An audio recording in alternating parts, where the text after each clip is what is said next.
Okay, so welcome to our June edition of ADHD support group meeting.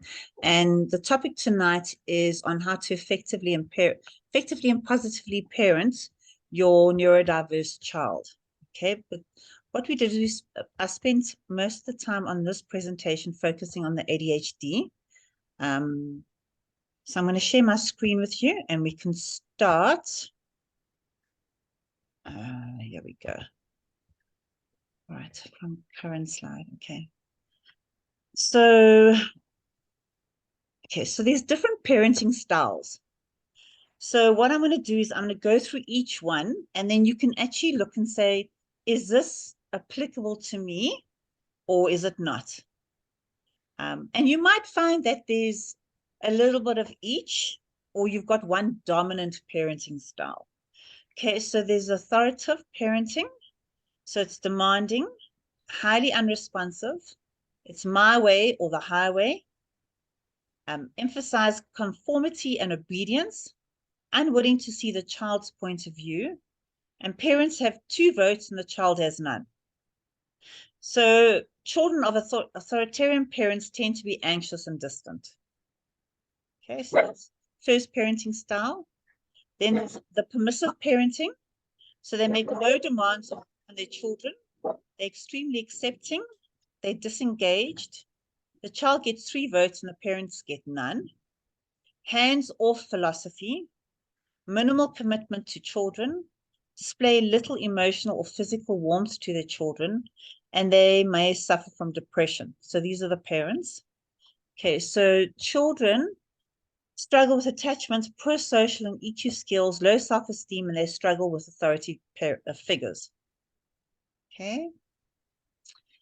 Then we've got authoritative parenting, which is authoritative children rearing is somewhere between the authoritarian and permissive styles of parenting. Parents place reasonable demands on their children to enforce limits and discipline with rational explanations tempered with love. They express love and acceptance openly and encourage their child's participation when family decisions are made. Parents in an authoritative household get 2 hypothetical votes to the child's 1 vote, because a parent possesses wisdom and experience that the child does not. Parents respect the rights of their child, and the child respects their parents' input. Both boys and girls display independence and cooperative behavior. These parents are aware of their child's capacities and set standards for behavior according to their child's development level. So remember that ADHD child with executive dysfunction is 30% less their age. They show that inappropriate behavior. So that parent knows. So your 10-year-old is not a 10-year-old. The executive functions is actually of a 6.5-year-old. But remember, the good part is we eventually do catch up on that. And that's from the ages of about 24 to 32, we catch up on it. And a lot of parents don't realize that with their children. And they say, my child's so immature and so childish and, does stupid, inappropriate things. And I say, okay, so just if you have to take 30% off self-regulation, because remember that ADHD is a performance disorder, self-regulation disorder. And then, oh yes, that makes sense. So that's really, really important for parents to take that into consideration when dealing with their child. Then we've got the democratic parenting. So decisions are reached by mutual agreement. Parents have 1 vote and the child has 1 vote. Parents and children are equal. So they struggle to obey demands made by others. These children tend to be more rebellious. However, they are also highly curious and creative. So that's the democratic. And then the nurturing parenting. They encourage the child's creativity, a sense of responsibility, and social skills. They're open and unstructured system.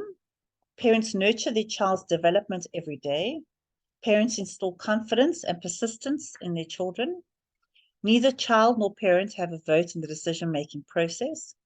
Decisions tend to be reached through a consent, give and take evaluation process. Parents trust child's judgments. fewer rules for children to follow, and parents do set limits, but they do so indirectly rather than explicitly. So the result is the child seeks out creative outlets to achieve the imaginable results. So, okay, let's just go back there.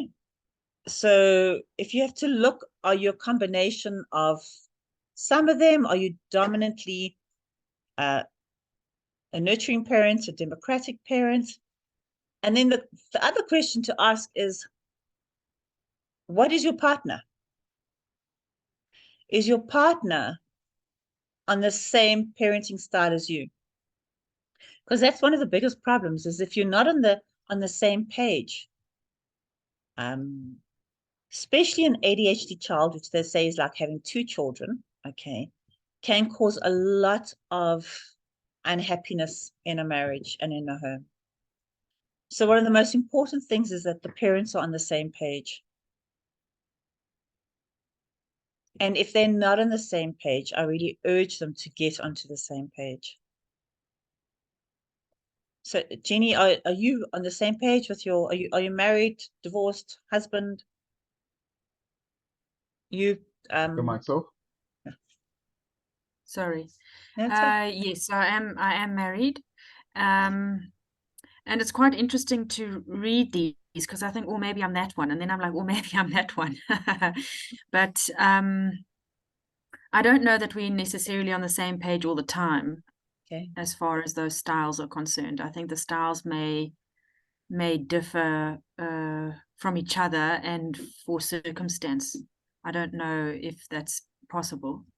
Okay. I mean, I think also, I mean, it depends on your situation. If you've had a crappy day at work, you might come home and be a completely it's utilitarian. What's the first one? Parents. Yeah. And then on the weekend you might be more authoritative or nurturing or whatever it is, because you kind of make up. So you kind of get stuck in these roles. You never one thing only. But I think it's important is that to know about these things and just be intentional about it. So having this kind of information lets you be consistent when you're having a shitty day and when you're having fun with the kids, so that they know what to expect, because it's about consistency and in the way you deal with your kids. So I always say that's the most important thing, is be consistent. Yeah. Because a child must know that a no is a no. It's not a yes. Yes. Because otherwise, because of the ODD, what happens is they push the boundaries. That oppositional defiance disorder. They push because they know they can get their own way. And to all children, whether they're ADHD or neurodiverse or whatever, they want their own way. So they're going to push until they get their own way. So, dear parents, I'm happy to tell you that you are the problem and you are the solution. And parents say, no, I don't want to be the problem. But if we can upskill ourselves enough and we know enough about our child's brain, because remember, the child's brain is just different. It's really about then becoming that proactive parent. So this is some things you can do to become a proactive parent. You can dedicate at least 5 minutes each day to focus on your child, play a game, dedicate time, and talk and share. So 5 minutes each day is not a lot. How's it, Jess? It's really not a lot. Okay. And in that time, you praise your child during this interaction using specifics. So you really did that well. Never praise like you're smart, you are clever. Wow, you really put a whole lot of hard work in there and you did so well in that test. So we praise the process, because what happens is ADHD kids are bright. And the first year of university, what happens is the wheels fall off because they've hardly put any work in, but there's been structure. And because there's no structure at university, that's why the wheels fall off. So it's really important to praise the process of their efforts. Then reflect what your child says. Imitate during this time together. Do exactly what they do. If she puts, and this is when they're young, obviously, not when they're old. If she puts her doll to bed, you put your doll to bed too. So there's a connection. There's synchronicity. It's familiar. Then describe, narrate your child's actions. This shows that you're watching them and that you're interested. And then be enthusiastic. Show interest in your child's, and which will strengthen your relationship. And remember, with a woman and girls, we want to be validated. So the men want to fix us, and we just want to be validated. So it's important also for children to self-advocate, and especially a neurodiverse child. They really need to learn to self-advocate because of their poor self-regulation. They receive so many more negative messages every day of their life, and they get bullied and they get teased. So if we can teach our child to self-advocate, it's an amazing gift we give them. So obviously, a big thing is having boundaries. So boundaries in your relationships with your children is important, and boundaries in all your relationships. And whether you're ADHD or you're not ADHD, but as ADHD adults, we need to make sure we have very clear and intentional boundaries. So this covers all types of boundaries. So there's physical boundaries, and physical boundaries refers to a person's space and physical touch. There's intellectual boundaries and refers to thoughts and ideas. There's emotional boundaries that refers to people's feelings. Sexual boundaries refers to emotional, intellectual, and physical aspects. And that's important in your autistic community, that the children know that, because they are very literal and they're very naive, and they don't read other people's body languages. So they won't see what maybe a neurotypical child would see from a boy. They don't see those social cues. So it's really important to educate the children about this. And the material boundaries refers to money and possessions. And then time boundaries refers to how a person uses their time. So those are the different types of boundaries. Okay. And these are the traits in the boundaries. So personal boundaries are the limits and rules we set for ourselves within relationships. A person with healthy boundaries can say no to others when they want to, but they're also comfortable opening themselves up to intimacy and close relationships. A person who always keeps others at a distance, whether emotionally, physically, or otherwise, is said to have rigid boundaries. Alternatively, someone who tends to get too involved with others has porous boundaries. So the traits of a rigid boundary is avoid intimacy and close relationships, unlikely to ask for help, has few close relationships, very protective of personal information, may seem detached even with romantic partners, keeps others at a distance to avoid the possibility of rejection.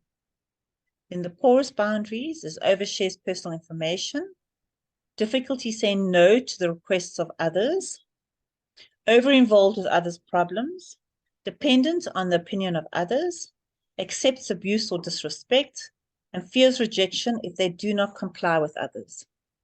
And then healthy boundaries, values own opinions, doesn't compromise values for others, shares personal information in an appropriate way, does not over or undershare, knows personal wants and needs and can communicate them, and accepting when others say no to them. So your children are going to learn boundaries the way you interact with other people. They learn so much from us. So it all starts at home. So if you have porous boundaries, your children are going to learn to have porous boundaries. So it's important we know where we stand with regards to in our relationship, what type of, so you can have different types of boundaries in different places. So work could maybe be rigid boundaries. home can be porous boundaries. With family, it can be healthy boundaries, or with friends, it can be healthy boundaries. But it's just for you to be aware. Remember, the whole process of the EQ that the coaching is about. So the coaching is about you being emotionally aware. If you're aware, you can reflect. If you reflect, you correct. If you correct, you can manage. So this is making you aware, and then it's giving you time to reflect on where am I in my relationships. And the relationships that aren't healthy and toxic is it because my boundaries are porous, and it goes between porous and rigid boundaries. Okay, and then as soon as you're aware of that, you can start correcting and managing it. And remember that the quality of our lives is determined by the quality of our relationships. So if we've got healthy relationships, we've got a good life. Okay, Graham, do you want to do these? Graham's great with these routines and structures because he knows how important it is.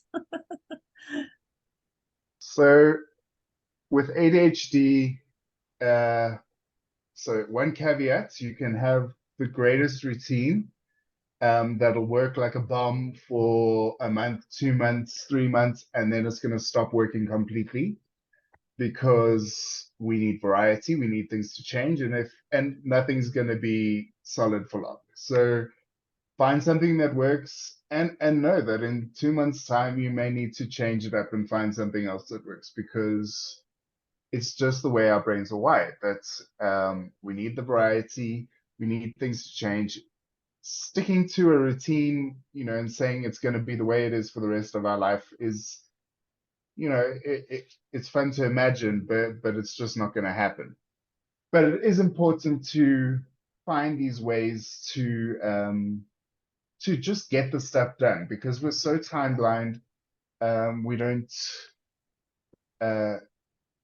we struggle getting going in the morning if we're not a morning person, getting dressed. Like I sit on, even now, this morning, I was sitting on the bed. I've had one sock on. I had my other sock in my hand, and my brain just, went somewhere. And my wife said, "Graham, you need to leave in 5 minutes. Put on your other sock."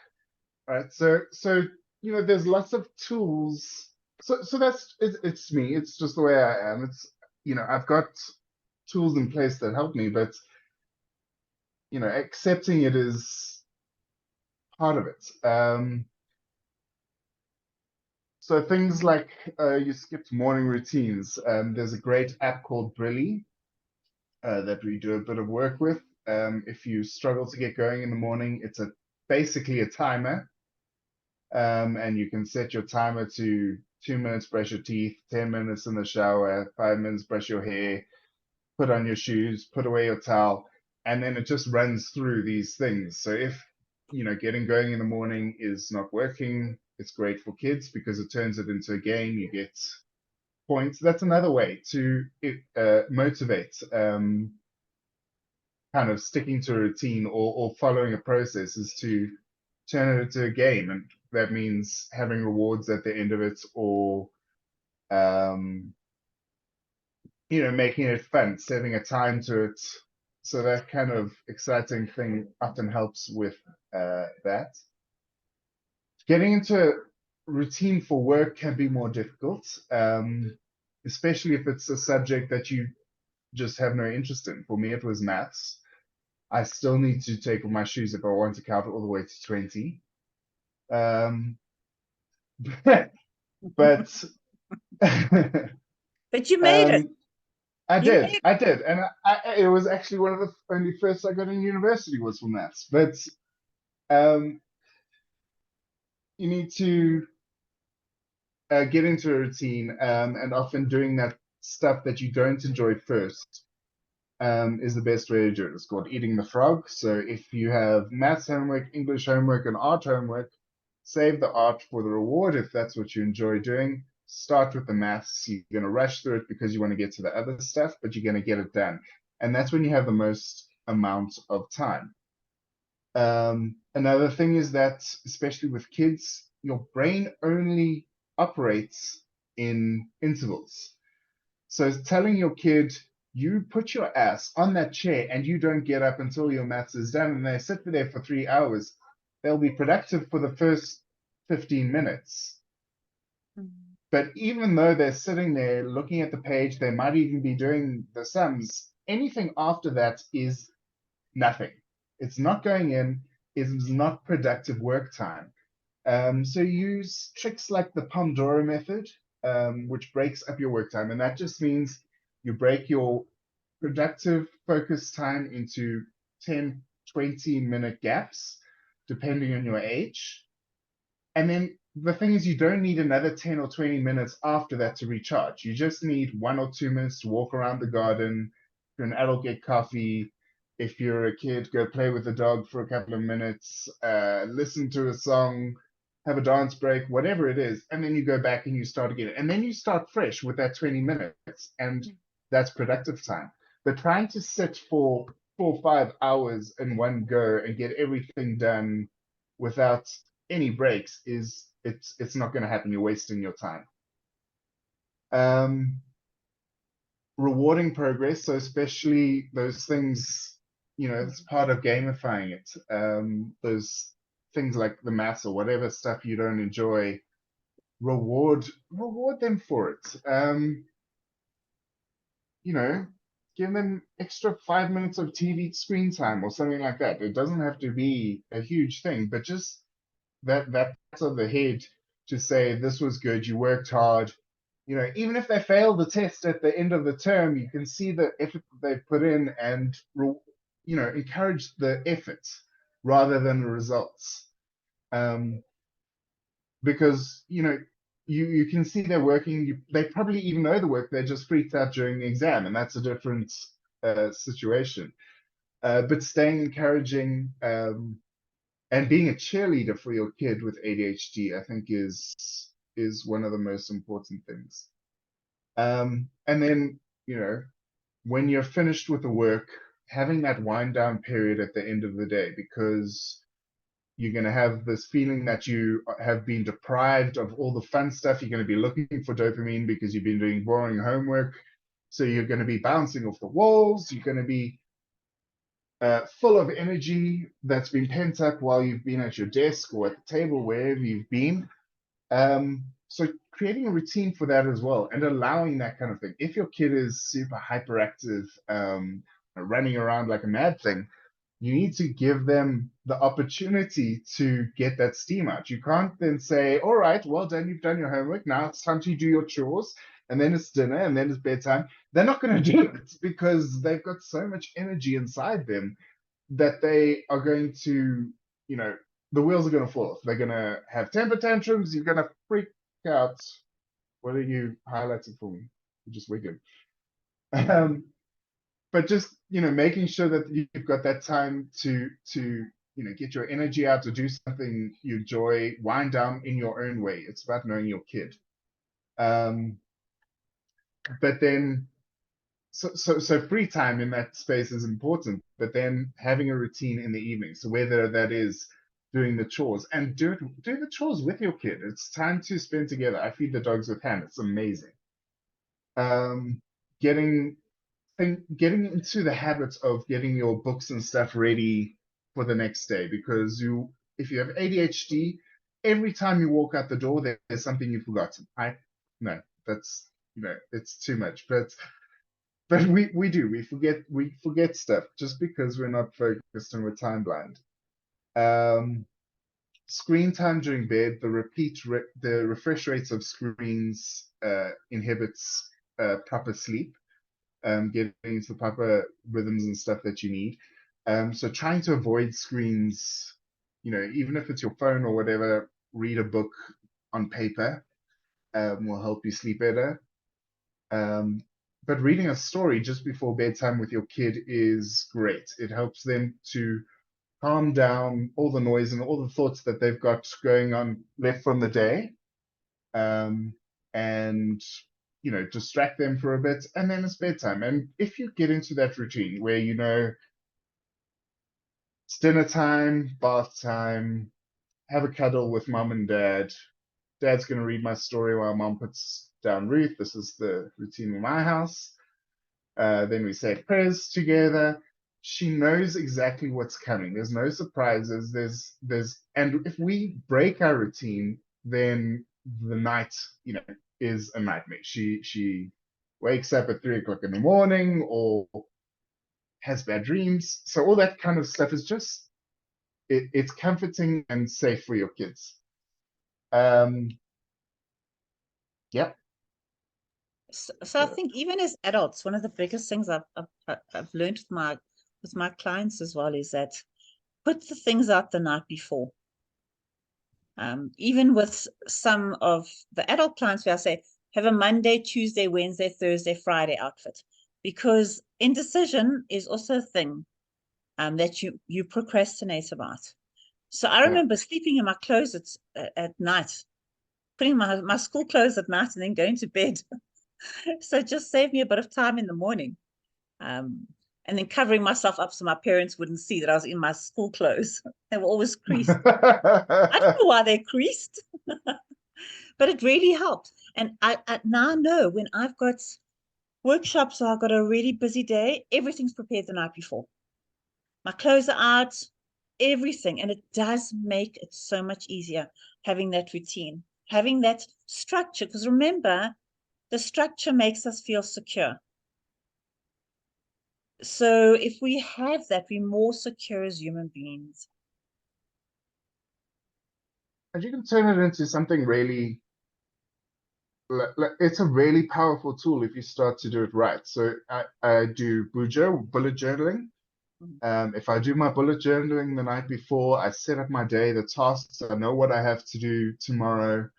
I know everything's prioritized. I've thought about what I'm grateful for because I do my gratitudes in my journal. It can be a really meaningful and worthwhile experience. If you do your quiet time in that time, that kind of nighttime routine ends the day and gets you ready for the next day. It can be super helpful. Cool. So here are some self-soothing strategies you can use with your kids. So tip number 1 is do deep breathing exercises. Put your hand on your belly, breathing through your nose for 3 seconds. 1 hippopotamus, 2 hippopotamus, and feel your hand rise. And breathe out through your mouth for 3 seconds and feel your hand fall. Repeat this 4 times. Because remember, the anxiety is rooted in the fear of the unknown. So you underestimate your ability to cope and you overestimate the danger. And breathing just brings you back to yourself. So it calms you down completely. So those hippopotamus, so you can also do box. It's 4 in, hold for 4, out for 4. And then panic attacks are you hold in 4. Okay, you breathe, you breathe in 4, you hold for 7, you breathe out 8. And that's for panic attacks. So breathe in 4, hold for 7, breathe out 8. So if your kids have panic attacks or anxious, just do that. And it must be long breaths. It mustn't, and deep breaths. Okay, squeezing a stress ball also helps. So remember, emotion is just energy in motion. What are you doing with that energy? So you can release it as well. So the breathing helps you release the energy. So does a stress ball. Okay, so, or clay, or hugging a stuffed animal. So it's all about shifting your focus of attention because your thoughts are creating your emotions and your emotions are creating your behavior. So by changing the way you're thinking, diffusing those thoughts, it can immediately get you into a different state of mind. Then get moving. Exercise is a great way to channel nervous energy. Plus, it releases feel-good endorphins and boosts your mood. Hop up and down 10 minutes, do some jumping jacks, run a few laps for kids, or do whatever works whenever you need to do that. Another good way also to calm the mind and self-soothe is to hum. So we use a humming in trauma. And when you hum, so if you hum a tune, you actually can't think. So if you're feeling anxious, if you're feeling distressed, just hum a song and you'll immediately be able to self-soothe yourself. And kids hum, and then we lose it. We stop humming. Mm-hmm. But it's a really, really awesome thing to do. And you can do that anywhere. Then picture your favorite place. So that's also going to your happy place. As adults, we go to our happy place in our minds because the mind doesn't know something vividly imagined or real. And our happy place can be anywhere. So with kids, you can say to them, close your eyes. What is their favorite place? Like the beach. Think about what it looks like. Can you hear the waves? Can you feel the sea air? Can you smell the salt? Can you touch the wet sand in your hands? Can you hear the birds? So again, engage all your senses in this process and let them go to their favorite place, whether it be the bush, the berg, the beach, their bedroom. But it's very important to engage all your senses in this activity. And then listen to music. So music is really good, but it depends on what type of music. So you also got to be careful because music can take you down a rabbit hole if it's not the right type of music for that mood. So there's some self-soothing. So planning and prioritizing and problem solving. Make a chore list with your child's input. So it's very important that they see it, externalize it. Like Graham was saying, we talk about time blindness. They need to be able to see it externally. So our motivation, and our working memory is not great. So what we need to do is see it outside of us. So make a schedule, get up 6 o'clock, go to the toilet, brush your teeth, okay, whatever it is, and you make it, and then you laminate it, and you put it outside. So you put it on the cupboard door, you can put it on the bathroom wall, but whatever you do, make sure it's external, okay? And then laminate the list. It's also about giving them a sense of responsibility, I think. It's not you constantly saying, okay, put on your socks, now go brush your teeth. All right, now it's time to brush your hair. It's not always mom. It's giving them responsibility and teaching them that this is something that they need to do and this is how it works for them. You know what they say? Don't do something for your child that they can do for themselves because you're taking away their self-esteem. So as mothers, we enable, which disables, because especially when you've got children who struggle, then we want to sort of make up for them and we want to do as much for them as we can to not make them feel bad. But in that process, I mean, one of the 6 pillars of having a healthy self-esteem is self-responsibility. You're actually taking away some of their self-esteem by doing things for them that they can be doing for themselves. And that's not what you want to do. Okay. A reward list, positive reinforcement.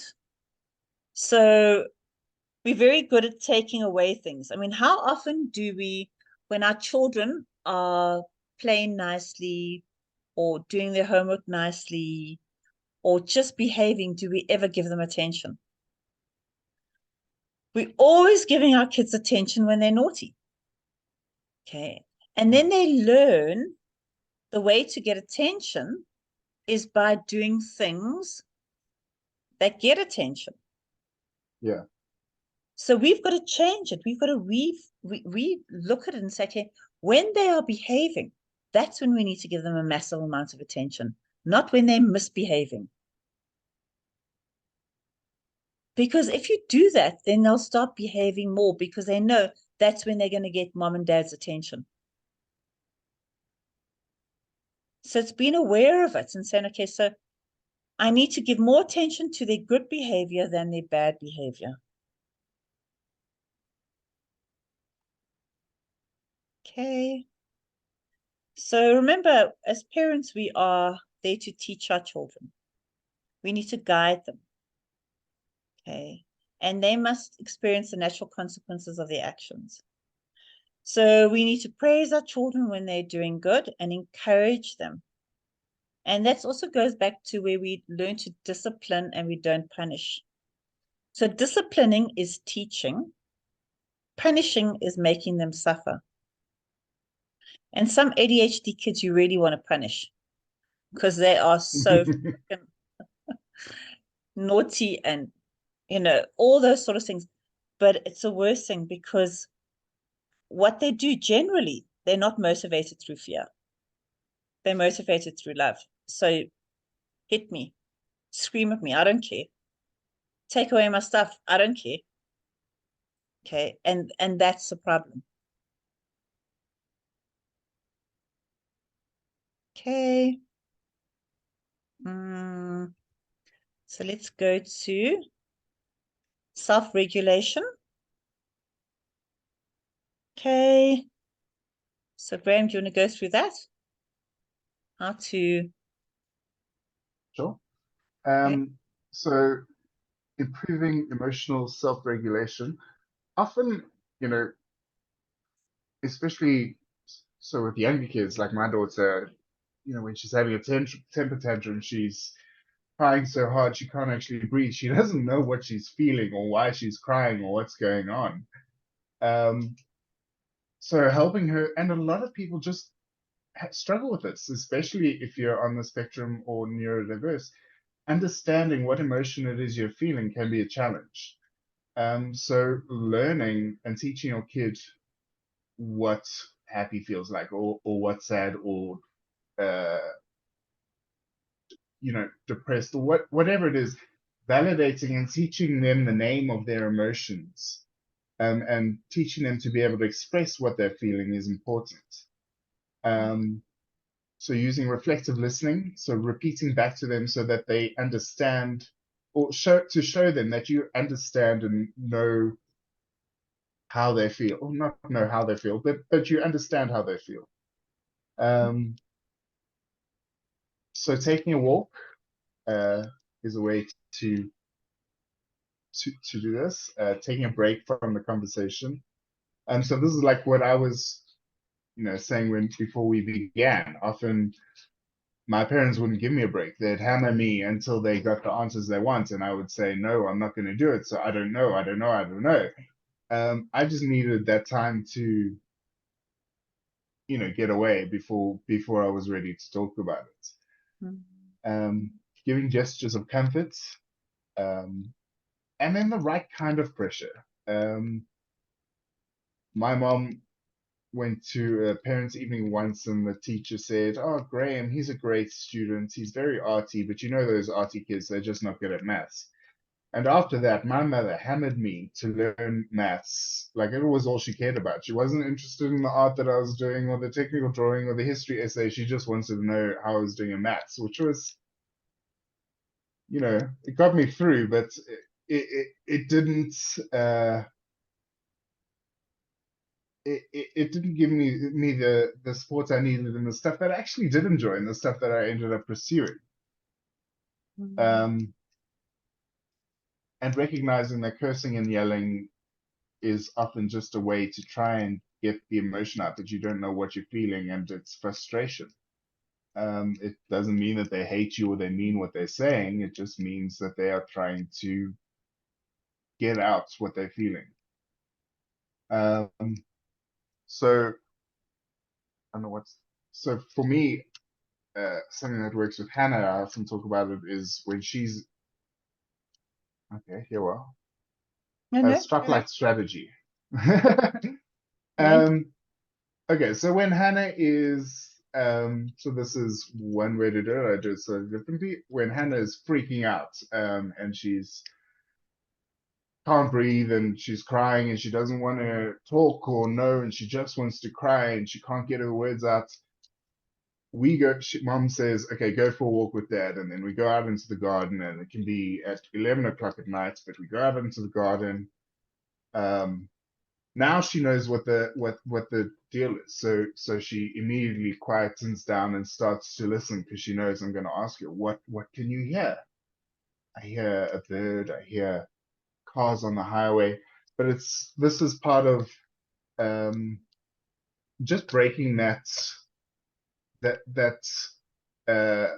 panicky kind of unregulated temper tantrum, bringing them down to a mindful place where you can go through a strategy like this. So taking long, deep breaths, getting calm, and being able to say what the problem is and how you're feeling. And then not just leaving it there, then the next step is the yellow light, making a plan. Where do you go from now? What can I do? How can I make this solution work? Which is the best strategy? And then go is often, the next day or whenever, is when you implement that plan, is making sure that you follow through on the strategy that you come up with, trying your best idea and thinking about how that works. Maybe trying another idea if that's what you need to do. So a lot of the times we don't encourage our children to ask questions, and we just expect them to do what we tell them to do. But it's not helpful, especially with a neurodiverse child. So if you want them to understand, explain to them, tell them why. Because then you can reason with them better instead of just saying, because I said so. That's not going to work. That's not going to be helpful in any way. So talking to them and explaining to them definitely does make disciplining them and bringing them up so much easier. Okay, then how we improve self-motivation. We celebrate small successes. Remove the shoulds and supposed tos in your life. We allow children to be creative and we encourage their creativity. We tailor tasks to suit their interests and turn boring tasks into exciting games. Like Graham says, gamifying things, keeping it interesting. Because the worst thing is when they're bored. When they're bored and disinterested, then nothing's going to go in. It's going to be difficult. Okay.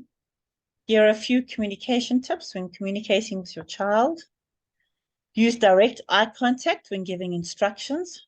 And then you can say to them, so what did mom say? So you make sure that they actually, it depends on the age, obviously, that they hear, because their mind can be all over the place. Yeah, and they can be looking at you, but it doesn't mean they're listening to you. They're distracted. So, and then use their name as well. So using their name gets their attention. Then lower your pitch and tone. And the reason for that is, remember, with communication, 7% is words, 38% is your tone of voice, and 55% is body language. So if you've got a high tone, okay, and a high pitch, they're going to listen to that and hear that only. Speak slowly so they can listen and hear. Direction to be simple, short, and to the point. So not these long stories. Okay, I would like you to come and bath now. George, let's go and bath now. It's bath time. Okay, not stories. Then you can ask your child to repeat back the instructions just to make sure that they've heard what you've said, that their mind wasn't in a different place. Avoid using the word no rather than giving options. Use crayons on paper only, please. So it's direct instructions. And then obviously what we do is, it's like we say, don't go and play outside. But why don't we say, let's go and play in the lounge? Why don't we tell our children what they should do? We're really good at telling our children what they shouldn't do, and even ourselves. But we don't spend enough telling ourselves what we can do. So remember, 10% of the time in the problem, 90% of the time in the solution. Look for solutions. Okay, listen and pay attention to your child. It creates mutual respect and demonstrates listening skills. Encourage using I statements. So I feel sad when you don't listen to me when I've asked you twice. So I'm owning how I'm feeling. So it's I feel the emotion, then with an explanation. So you're not blaming your child. You're telling them how I feel because of, and the explanation. Then affection goes a long way. Love, cuddle, okay, connect. Connect with your child. And then offer genuine praise. So when you do praise, offer genuine praise. So these are some things you shouldn't say to your child. You're stupid, you're lazy, I love you, but why can't you just be normal? If you only had applied yourself, you should be ashamed. You're just like your mother, father. I hate you. You never listen. And you can't believe how many kids actually hear that. All right. And it's not a parent's intention to hurt them. It's a parent who's generally so frustrated they don't know how to manage the child. And the things we should say, you solved that problem very well. I'm proud of you. Well done. Keep going. Good effort. I enjoy your enthusiasm. This is a very creative way of doing that. You did that all by yourself. Okay. And then lastly, raise a child who wants to behave. So you need to believe in your child's future. Okay, believe in them. Because if you believe that they are champions, they're going to manifest that. So, and be a good role model. A lot of the times, the kids will be angry, and then you look at them and say, but that's how I act out when I'm angry. And it's difficult because that means you have to be on the ball all the time.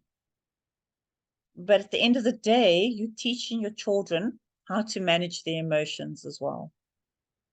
Then don't be too quick to say no. Think about it. It's easy to say no, but why shouldn't we also say yes?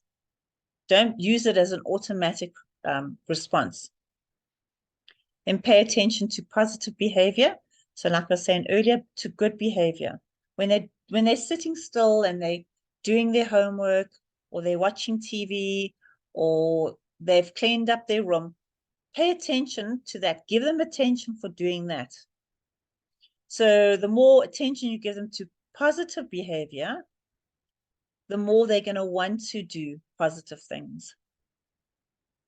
Okay, then anticipate potentially explosive situations. If you know going to a party and they don't want to leave is going to be an explosive situation, then you need to anticipate, okay, so this is what's going to happen. It always happens. So how am I going to manage it? So 30 minutes before, we're going to go home. Do you want to start tidying up? Or do you want to start saying goodbye to your friends? Do you want to have your last cold drink or your last jump on the jumping castle? And then 15 minutes, 10 minutes, because remember the time blindness is there. So manage those explosive situations. And then don't buy into negative remarks. So it's easy for them to say things and it gets under our skin. But children will say things because they want their own way. So don't always buy into it. I'm a bad mom, and we have these meanings to it. If they make us feel, because sometimes they really do make us feel like we're bad parents. And if we work all day and we haven't given them attention that we would like to, then we're more susceptible for feeling guilty. Then discipline, don't punish. Again, discipline is teaching them. Punishing is making them suffer. We want to teach them. We don't want to make them suffer. Making them suffer will not serve them in any way. Never punish for unintentional misdeeds. So if you know it's unintentional, if they broke the glass by mistake, don't punish them for breaking the glass. Okay, just find, okay, so how can we make sure this doesn't happen again? Find solutions to that. Don't label your child, because then you're limiting them. Focus on the behavior. Okay, so it's not you stupid. That's a silly thing to do. Then make your child not their meds responsible. So if they haven't taken their meds, it's because they haven't taken their meds. That's why they forgot this and they didn't do this. No, they need to be responsible. Then enlist your child in problem solving. So if something went wrong, we say, okay, so this didn't work out. How can we make sure it works out the next time? And brainstorm on it. So it's not like this negative issue. Let's think about how we can make sure it doesn't happen again. What could possibly be a solution? What could we have done differently? What can we do differently? Then stop blaming others. That is not helpful in any way. We need to take responsibility. It's good for us. And then don't do it alone. I think that's the hardest part. And there's many, many, many mothers who try and do, especially with autistic community, is where the husband walks out, and then they've got to bring up the kids alone. And it's really, really tough. So enlist as much support as you possibly can. There's lots of support groups all over. And lots of people have gone through it, that if you just reach out, they can be there for you too and support you along the way and be your cheerleader as you try and be the best parent that you can be to your child. Any questions?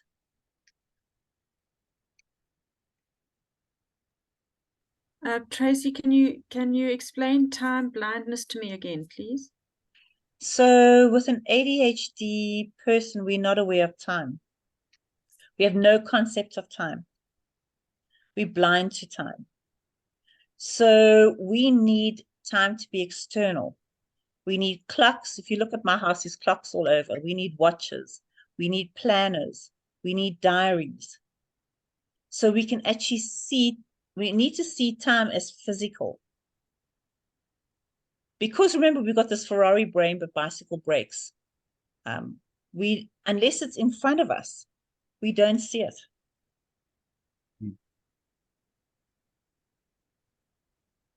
So, for example, I mean, you could sit down at your computer and have a paper to write and decide you're going to use the font, choose a font, and spend 2 hours just trolling the internet for the best possible font, and it can feel like 5 minutes.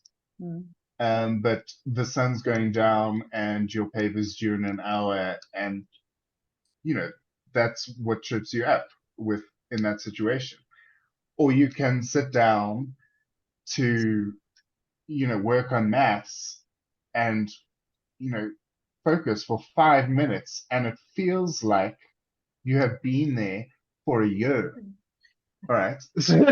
So you don't experience time like other people do. It depends on the situation. It depends on your level of enjoyment. It depends on the dopamine that's running through your body at the time.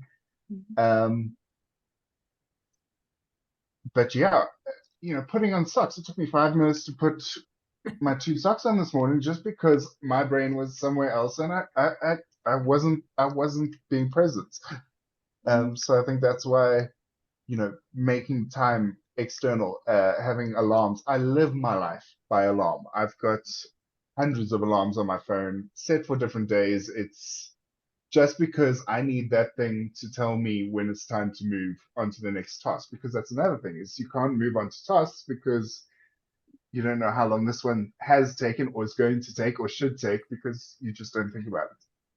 Well, it's too cute because I find with my little one that the time for her is important, the whole structure and routine and whatever. So, I'll organize a play date and she said, when am I going? So I said, no, straight after school. And she said, when are you coming to fetch? And I'll say, no, 4:30. And she says, well, when is that? So I'm like, it's at the end of the day, because obviously at this stage. She might be aware that, time doesn't quite make sense to her like other people, which is why she's got this interest in it. Could be. Yeah, because obviously she's too little to look at watches and clocks and read schedules and that kind of thing. So it needs to be fed to her, I guess. And that's great. As long as you're patient with her and you're doing it like you are now, that's wonderful. You're not making her feel bad because she doesn't understand that. Oh, no. Yeah. Which is great. Yeah. What was that app that you talked about, Graham? It's called the Brilli app. BRILLI. Okay. I think you can try it for a month for free. I think you still can. I'm not sure. Correct. It is a paid app. Yeah. But it's amazing. And so what you do is you set up your morning routine. So literally say, walk, brush your teeth, 2 minutes, wash your face, take out your clothes, get dressed, and you put times. You work out how long each one, and it gives you a little warning when there's a little bit of time left, and then it switches over to the next task with a bell. And it's got pictures, and it gives you awards for kids. It's great. Okay. Highly recommend it. Okay, thank you. And there's an adult version for adults as well. With less cute pictures, but it's the same thing.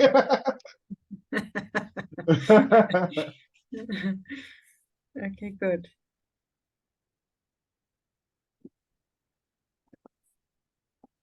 So could I ask, I mean, you've got different sessions, right? So, I mean, the sessions cover different things going forward, don't they? Correct. We cover a different topic every month. For the ADHD support group meeting, yes. Yes. Mm. So every meeting's a different topic. Obviously, the parenting one wasn't a popular one. Which I can't understand, actually. Nor can I. That's where it's got to start. Parents are all putting their kids to bed, yeah. Tracy. Okay, sorry. Bad choice. Megan's cursing me. She's on her own tonight. Yeah, but every month is a different topic. No, thank you. This was great. I'm glad. It's wonderful to have you guys to talk to. Yeah, thank you. Jessica's also here. Yeah, Jessica's here too. Jess is always with us. But I'm glad it helped you. It was worth it then. No, it was wonderful. Thank you. I really appreciate your time. Pleasure. You're welcome. It was good to see you, and I'm glad you joined us. I look forward to the next one. Cool. Excellent. Always Thanks a lot. Yeah. So what, Jess? No, I'm just saying it's always fun to be here. It doesn't matter what the topic is. It's always fun. Jess has been a volunteer at the School of Life for years. She's our favorite volunteer.